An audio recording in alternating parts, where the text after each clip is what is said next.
Saturday Night's Main Event hari ini dibuka sama 6 Women Tag Team Match. Ada WWE Women's Champion Rhea Ripley yang satu tim sama Charlotte Flair dan Alexa Bliss lawan Jade Cargill, B-Fab dan Michin. Di awal-awal, Rhea langsung megang kendali pertandingan sebelum akhirnya Alexa masuk dan tetap ngejaga momentum. Gak lama setelah itu, Charlotte masuk setelah dapat tag. Dia langsung ngacak-ngacak lawan lewat chop, cartwheel, clothesline, dan kombinasi serangan dari tali atas. Tapi Jade tiba-tiba narik Alexa keluar ring dan dari situ deh momentumnya langsung berbalik ke tim lawan. Jade mulai ngincar Charlotte pakai gerakan-gerakan powernya, sementara Michin sama B-Fab tugasnya ngejaga biar Charlotte gak bisa kabur. Michin bahkan sempat ngeeksekusi Super Hurricanrana. Begitu Rhea dapat hot tag, dia langsung nguasain ring lagi. Tapi Michin gak tinggal diam, dia berhasil bikin kejutan lewat Poisorana. Gak lama, Alexa masuk lagi dan langsung hantam Michin pakai head scissor DDT. Alexa juga sukses ngonter usaha double team dari Michin dan B-Fab lewat double DDT sekaligus. Charlotte masuk lagi dan langsung bersih-bersih lewat diving crossbody dan German suplex. Michin sempat ngonter usaha figure 4 dari Charlotte dari Styles Clash, tapi Rhea langsung ngegagalin pinfall pakai running knee.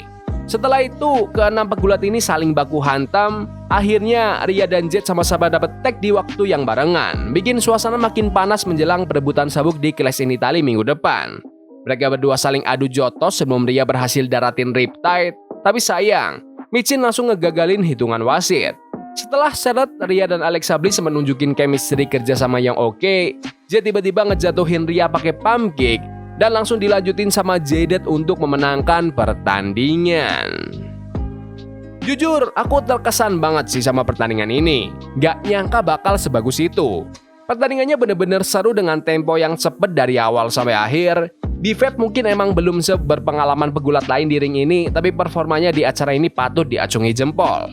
Michin juga tampil luar biasa banget sebagai kubu heel. Di sisi lain, Jade Cargill sengaja banyak dilindungi dan gak terlalu banyak tanding di sepanjang laga. Buat tim babyface, semuanya tampil apik banget. Ya sesuai ekspektasi lah. Ini tuh tipe match yang cocok banget buat SNMI, ngingetin aku sama pertandingan tag team multi-feud zaman dulu. Tadi aku sempat mikir Jade mungkin bakal ngepin pegulat lain, tapi bisa ngepin Rhea Ripley. Wah, itu benar-benar sebuah statement besar dari seorang Jade Cargill. Di belakang panggung, Katie Kelly sempat nyamperin Ethan Page buat nyari tahu persiapannya menjelang perebutan sabuk WWE Intercontinental Championship nanti. Ethan bilang kalau malam ini adalah malam terbesar dalam karirnya dan bakal jadi malam paling bersejarah juga buat sabuk juara itu sendiri. Dia tetap muji Penta sebagai juara bertahan, tapi Ethan negasin kalau Penta bakal nyerahin sabuk Intercontinental itu ke tangannya langsung di tengah ring sebelum malam ini berakhir. Setelah itu, Katie gantian nemuin Sol Ruka buat nanyain soal pertandingannya yang bakal datang lawan Becky Lynch. Sol malah balik nanya, apa Becky beneran udah siap ngadepin dia? Sol bilang, satu Soul Snatcher aja udah cukup buat ngebuktiin kalau generasi baru udah tiba. Dia juga negasin kalau dia kesini bukan buat berbagi panggung, melainkan buat ngerebut panggung itu jadi miliknya sendiri. Masuk ke pertandingan kedua malam ini, ada Sol Ruka yang berhadapan sama WWE Women's Intercontinental Champion Becky Lynch dalam sebuah non-title match. Sebelum bel pertandingan resmi berbunyi, Becky tiba-tiba ngelempar sabuk juara Women's Intercontinentalnya tepat ke muka Sol dan langsung ngehajar dia. Wasit sempat ngasih peringatan keras ke Becky sebelum akhirnya Sol ngebalas lewat clothesline. Begitu pertandingan resmi dimulai, Sol langsung megang kendali di menit-menit awal. Dia terus nekan Becky sampai keluar ring lewat gerakan springboard moonsault. Sebelum akhirnya bawa Becky masuk lagi ke ring dan bersiap nyelesain laga pakai Soul Snatcher. Becky sempat motong dan mau nyoba manhandle slam, tapi Sol berhasil kabur. Gak lama setelah itu, Sol nyoba ngelakuin Soul Snatcher lagi, tapi Becky narik wasit tepat ke arah jalur gerakan Sol. Jessica Carr, wasitnya pun kena hantam secara nggak sengaja dan wasit langsung ngebunyiin bel tanda diskualifikasi, ngasih kemenangan buat Sol lewat DQ. Gak terima sama keputusan itu, Becky langsung nyerang Sol dari belakang pakai sabuk Intercontinentalnya. Dia ngelanjutin serangannya pakai manhandle slam dan berkali-kali ngebabi buta mukul Sol yang udah terkapar. Becky bahkan kasih 2 kali lagi manhandle slam tambahan ke Sol. Becky pun lanjut ngeledek Sol sebelum akhirnya ngangkat sabuk juaranya tinggi-tinggi dan jalan ninggalin ring. Pertandingan yang pendek banget, tapi emang fokusnya lebih ke jalan cerita di mana Becky Lynch sengaja bikin Sol didiskualifikasi, tapi malah dia yang kediskualifikasi. Ini bener-bener taktik heel klasik dari Becky buat mancing emosi penonton, apalagi pakai aksi serangan licik lewat manhandle slam 3 kali berturut-turut kayak gitu. Dari sudut pandang booking, aku paham sih kenapa dibuat gini. Soalnya ini bakal bikin fans makin penasaran dan pengen nonton pertandingan ulang mereka lagi. Di belakang panggung, WWE Women's Intercontinental Champion Becky Lynch sempat adu argumen sama Nick Aldis gara-gara aksinya yang brutal ke Sol Ruka tadi. Tapi Aldis langsung ngasih tahu Becky kalau dia harus ngebela sabuk Women's Intercontinental Championship-nya itu lawan Sol minggu depan di Clash in Italy. Sekarang waktunya berebutan sabuk WWE Intercontinental Championship di mana sang juara bertahan Penta bakal ngelawan Ethan Page. Pertandingan langsung dimulai dengan aksi saling counter sebelum akhirnya Penta dapat momentum awal lewat Hurricanrana, backbreaker dan serangan springboard. Tapi Ethan berhasil ngentetin momentum Penta dengan dropkick di udara dan setelah itu Ethan bahkan sempat ngebanting Penta ke atas meja komentator lewat back body drop. Ethan berkali-kali ngelempar Penta ke arah tiang ring dan sengaja ngebikin tempo pertandingan jadi agak lambat lewat pukulan-pukulan serta gerakan submission. Tapi dasar Penta, dia akhirnya bisa bangkit dan ngebalas pakai tendangan, reverse sling blade dan handstand corner dropkick sebelum akhirnya ngejatuhin Ethan di luar ring lewat aksi top konilo. Masuk lagi ke ring, Penta sempat daratin springboard DDT dan lanjut hadam Ethan pakai Penta driver, tapi Ethan masih bisa kick out. Ethan gak tinggal diam dan langsung ngebalas pakai confidence breaker. Dia bahkan sempat ngelakuin avalanche power slam dari tali atas. Pas udah mau mendekati akhir laga, Ethan nyoba berbuat licik dengan manfaatin sudut ring yang pelindungnya udah dia lepas. Dia berhasil ngebanting Penta ke sudut ring yang kebuka itu dan hampir aja nyuri kemenangan. Tapi untungnya Penta berhasil balikan situasi dan malah ngebunturin Ethan duluan ke sudut ring yang kebuka tadi. Sebelum akhirnya Penta langsung kasih springboard Mexican Destroyer untuk memenangkan pertandingan. Menurutku ini pertandingan yang keren sih. Mereka dapat durasi tampil yang pas, banyak banget momen-momen near fall yang bikin senam jantung, dan aku suka banget sama cara penyelesaian pertandingannya yang kreatif. Tadi aku sempat mikir ada kemungkinan Ethan Page yang bakal menang, tapi aku sama sekali nggak masalah kok kalau Penta yang tetap megang sabuknya. Karena dia emang seorang Intercontinental Champion yang luar biasa. Pertandingannya benar-benar seru buat ditonton, penonton di arena juga hidup banget, dan senang aja rasanya melihat sang juara bertahan bisa menang secara bersih.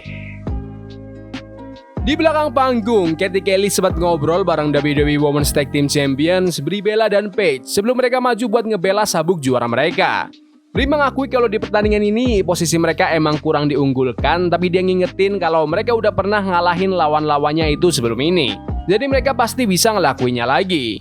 Paige juga sempat nambahin kalau situasi kayak gini tuh sebenarnya nggak harus terjadi, dan dia mention kalau harusnya Nikki Bella ada di sana bareng mereka. Tapi terlepas dari semua itu, Paige negasin kalau mereka tetap fokus dan berencana buat memenangkan pertandingan malam ini.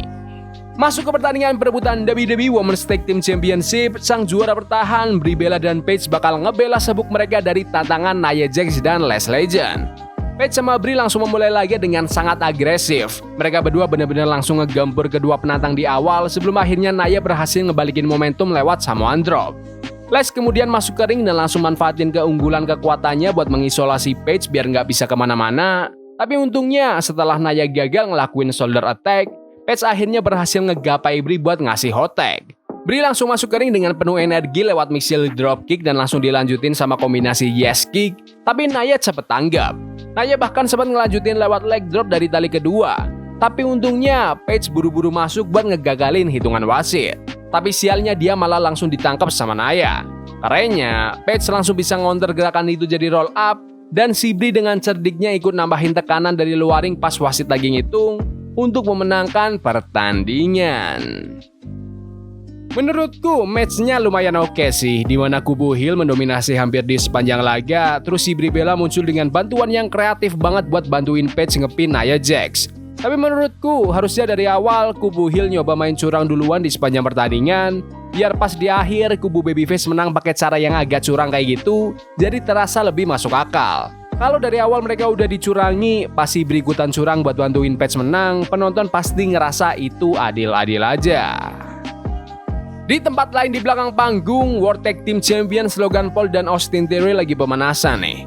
Paul Heyman langsung angkat bicara dan bilang kalau mereka bakal ngegagalin ambisi The Street Profits buat ngerebut World Tag Team Championship. Logan juga ikutan sesumbar kalau mereka berdua adalah talenta lintas bidang sekaligus Tag Team Champions terbaik yang pernah ada. Dia bilang kalau The Profits emang mau the smoke atau tantangan, sabuk juara yang mereka pegang inilah tantangan aslinya. Jadi buruan datang dan coba rebut aja kalau bisa. Waktunya main event. Pertandingan perebutan World Tag Team Championship di mana The Street Profits menantang sang juara bertahan The Vision, Logan Paul dan Austin Theory, lengkap dengan Paul Heyman yang nemenin di pinggir ring. Montez Ford langsung dapat momentum cepat di awal lewat gerakan arm drag dan drop kick sebelum akhirnya Angelo Dawkins ikutan masuk.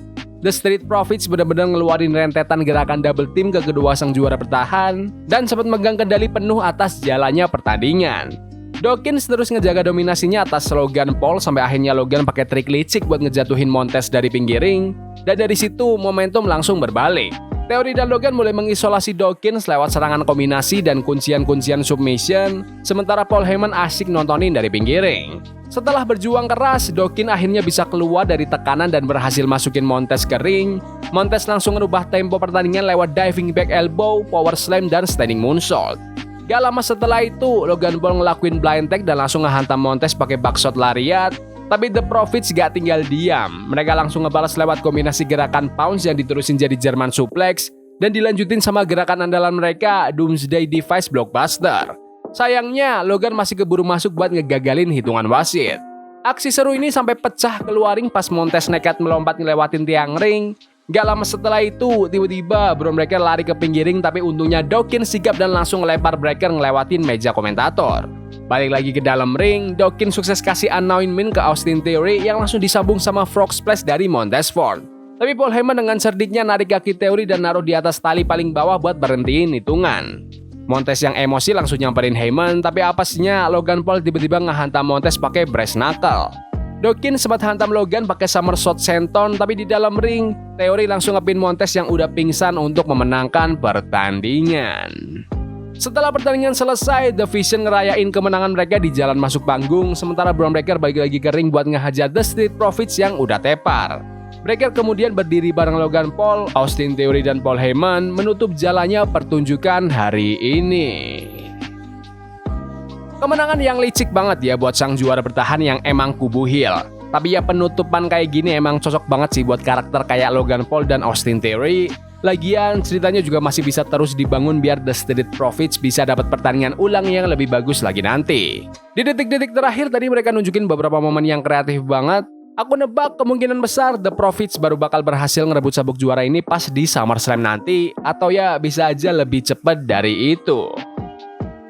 Secara keseluruhan, ini acara yang lumayan bagus kok, meskipun isinya kebanyakan pertandingan kelas menengah. Memang sih acara ini agak kurang greget karena nggak dihadiri nama-nama besar di WWE dan nggak ada perebutan sabuk juara yang paling utama, tapi aku nggak terlalu keberatan soal itu. Semua pegulat malam ini udah kerja keras banget. Alur dan tempo acara hari ini juga enak dan tertata rapi. Wah, ini benar-benar sebuah kemajuan besar dibandingin sama kebanyakan acara WWE akhir-akhir ini. Tapi menurut kalian gimana Saturday Night Main Event hari ini? Bagus? Gak bagus? Komen di kolom komentar. Ya udah gitu aja video hari ini. Jangan lupa like dan subscribe ke channel ini karena aku pengen 20.000 subscriber si bulan ini. Tolong bantu. Yes boy. See you. Love is a game we playing Cognito. Forbidden fire on Nico. Bunny for